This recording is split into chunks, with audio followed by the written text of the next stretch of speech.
Ladies and gentlemen, welcome. We're so excited to have you all here today. We know it's going to warm up quickly, so we're going to go ahead and get started.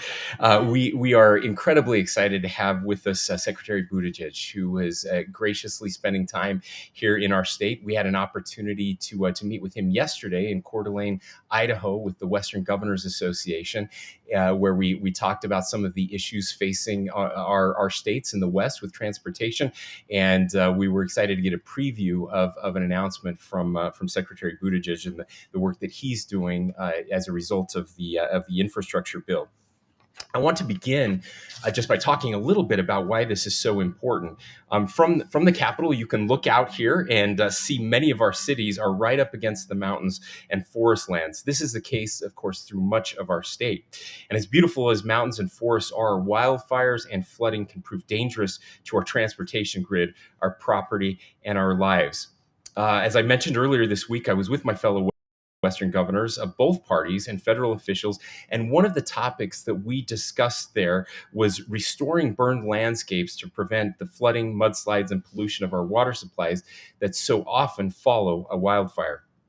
Now, I want to talk just a little bit. This is incredibly timely. We have a perfect example of why this matters. You may recall that in 2017, we had a disastrous wildfire in the Bryan Head area that left a burn scar of more than 71,000 acres. So this made the area a couple of 20 to SR 143 as well as I-15 vulnerable to flash flooding that often follows a fire. Now, UDOT immediately took action to minimize risk from potential flash flooding by cleaning out the armored channels and upsizing culverts in 8 key locations, knowing that this was very likely to happen. The emergency response to a wildfire like this requires a team of partners working together. In this case, the team included UDOT, the counties, the Bureau of Land Management, U.S. Fire Service, National Resource Conservation Services, FEMA, the Department of Public Safety, the Utah Highway Patrol, the Department of Emergency Management, and the Department of Natural Resources, all working in coordination. Now, in Utah, we are so fortunate to have a culture of collaboration across organizations to make it work, and that's exactly what this team did. Local government received FEMA funding, but their needs exceeded what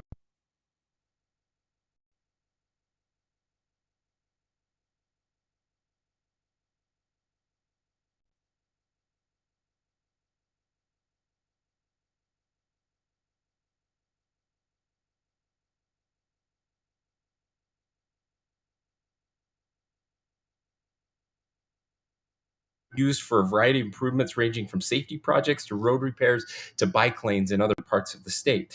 That is why the PROTECT program that we're going to talk about today is so very important and valuable.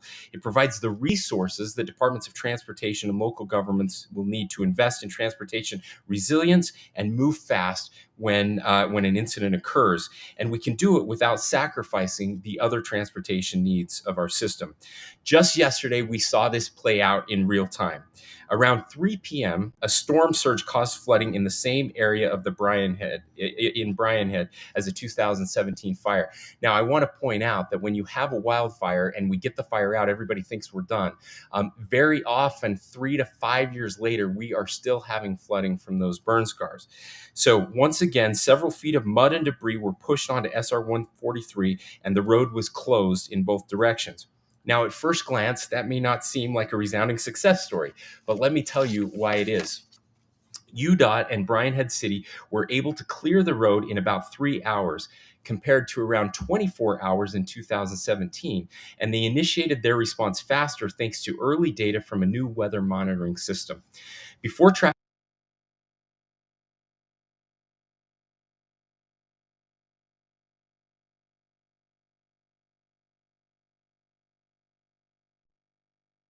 2017 paid off. As a result of proactive resilience planning, the road was open after just a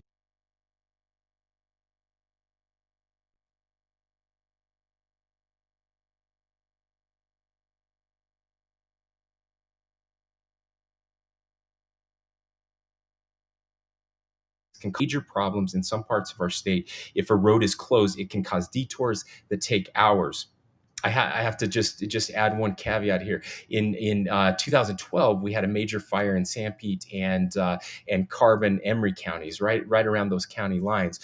For my friends who worked in those power plants, when that road closed, and it closed often for 5 years, it would take them 3 hours to get to work one way. So 6 hours round trip to get to work instead of the 45-minute drive that it would normally take them. Yesterday, we saw what happens when we invest in resilience. For people who use that road, it was a minor inconvenience, not a disruption to their lives. Before nightfall, people were able to get out to our national parks, drive home, or get wherever they needed to go safely. We must do all we can to maintain safe roadways. Hotter temperatures and drought conditions are a recipe for wildfires. Even as we emphasize wildfire prevention, we've got to be prepared. The Protect program will help us prepare for natural disasters and give us the ability to think long term. The Protect program will make our transportation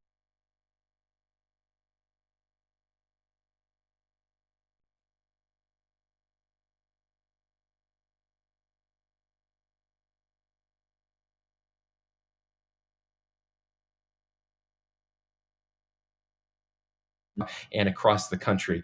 There are bipartisan solutions out there, and this is a perfect example of that. We need more of this kind of collaborative problem solving in Washington. With that, I'm very excited to turn the microphone over, and please join me in welcoming Secretary Buttigieg.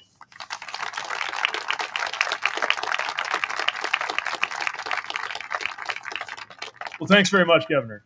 Really appreciate the chance to join you and the way you have welcomed us to your state. Really enjoyed being with you with the Western governors yesterday as well. And I got to tell you, this is a community that has always made Chaston and me both feel very welcome whenever we come. I want to express my appreciation for the bipartisan leadership and work. We don't have to agree on every particular to do very good work together, especially when it comes to improving our transportation infrastructure.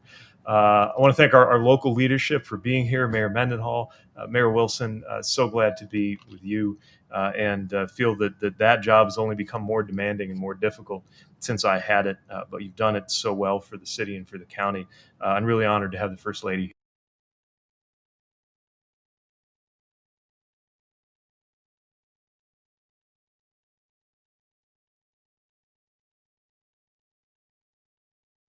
news of extreme weather events. We'll be seeing it in the burn scars on the roads that are near the roads that I'll have a chance to see shortly. The Great Salt Lake itself drying up, remnants of those fires being breathed in by children and families. And people are feeling it in their bottom lines as businesses from the lakeside to farmland to ski slopes are dealing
which brings us to today's important news.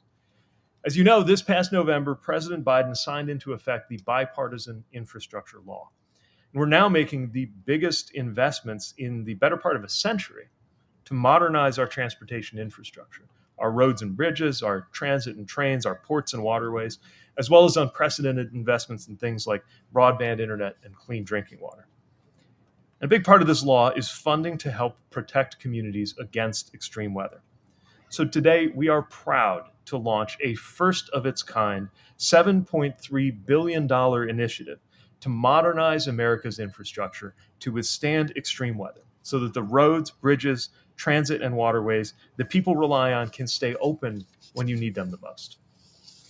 It's called appropriately the PROTECT program.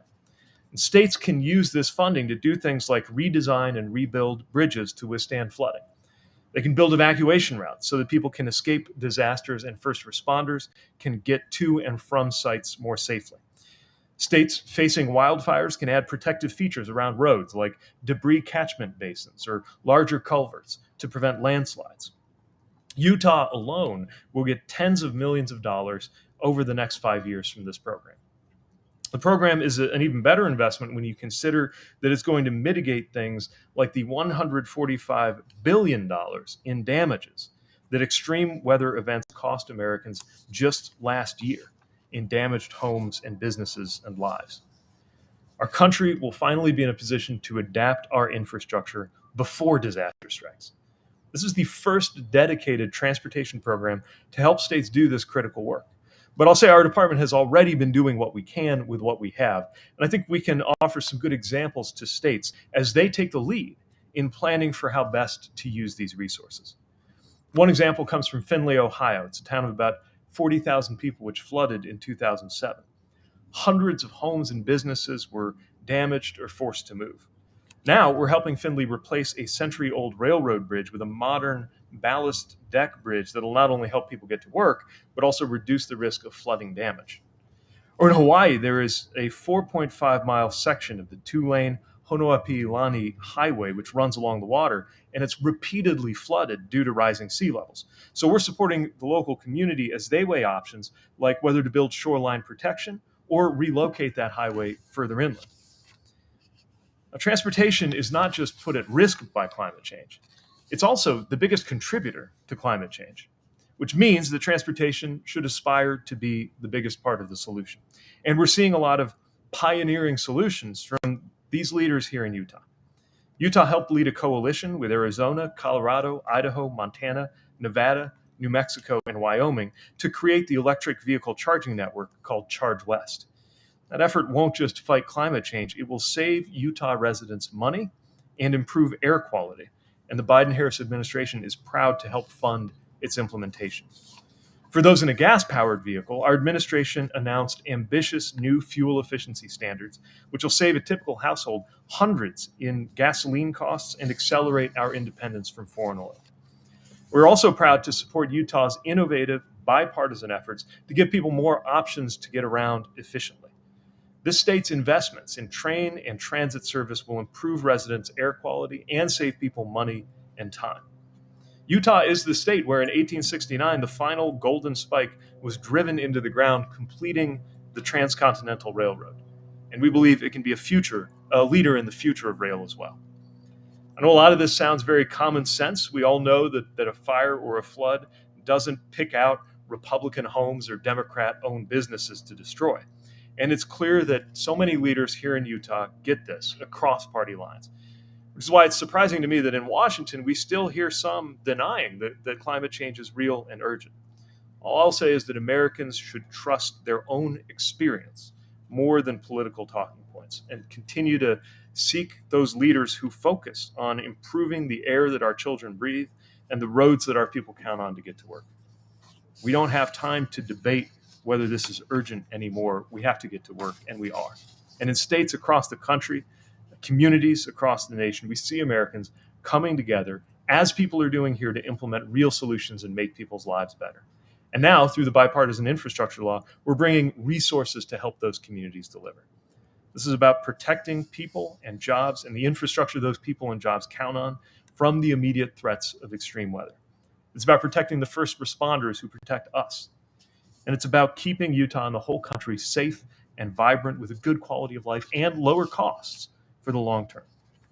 No one individual caused the extreme events we're facing today, and no one individual can stop it. It's something we're responsible for addressing together, and we are. So we are proud to be teaming up with you in this national effort. And when we see the kind of work happening here and the kind of work that's going to happen with these new resources across the country, it gives me great hope for the future.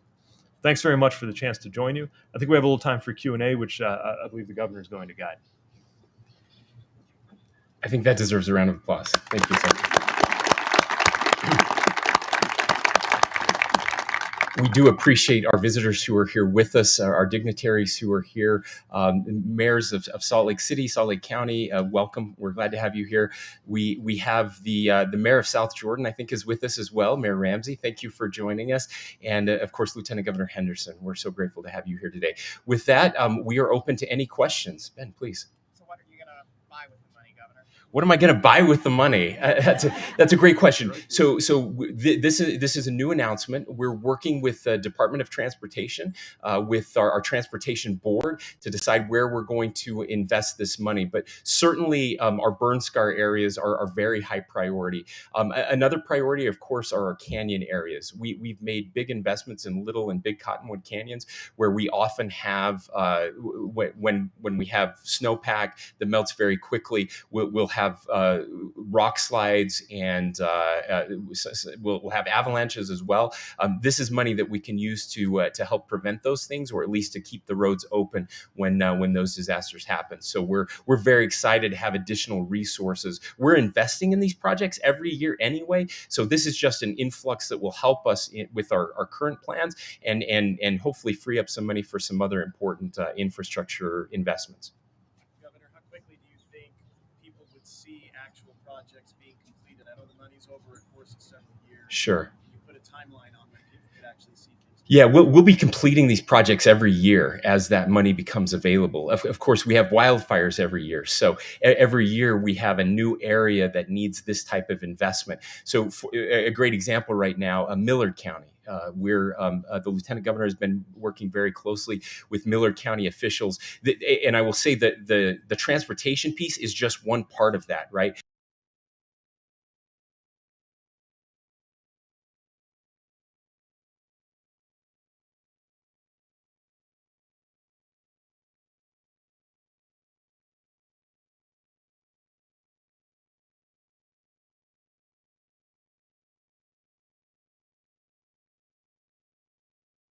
That's created a water hazard for Duchesne County. So as that black mud,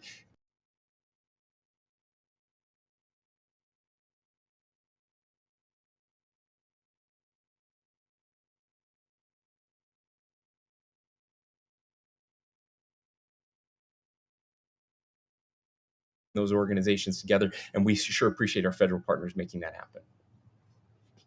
Other questions?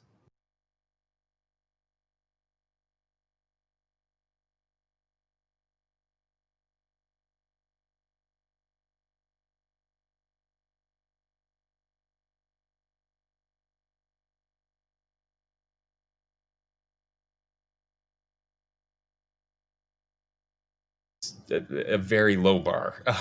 We were in such, I mean, most of the state is in extreme drought right now,